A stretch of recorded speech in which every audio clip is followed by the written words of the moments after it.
Okay, so nagbabalak na akong bumili ng sasakyan. First time ko if ever, at kaka-research, isa sa mga problema na lagi kong nakikita, yung pagbaba ng presyo. Parang smartphone lang, di ba? Nung dumating tong iPhone 17, half the price na lang tong 16. Depreciation is real, at sa kotse, ang lagi kong naririnig, paglabas ng kasa, bawas na kaagad ng 20% yung value. After 3 years, kalahati na lang yung presyo. Yung 2M mo, biglang 1M na lang. At problema yan, natanggap na ng karamihan,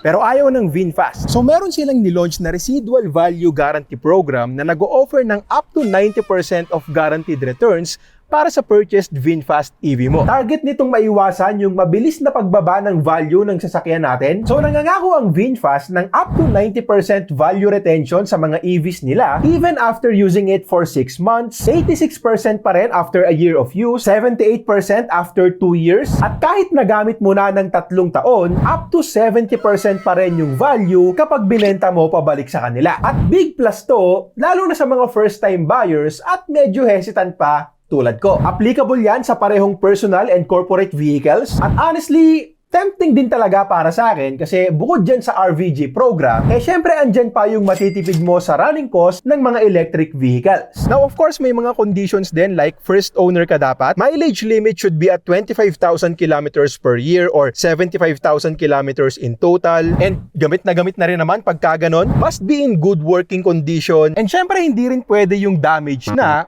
dahil sa baha. Mga reasonable conditions lang din naman. So sakaling interesado kayo, maglalagay ako ng link sa comments. Pwede kayong mag-book ng test drive dyan. Pwede ring rumekta sa nearest VinFast dealerships. At let me know na rin sa comments kung anong VinFast EV ang natitipuhan mo at kung may marerecommend ka sa akin.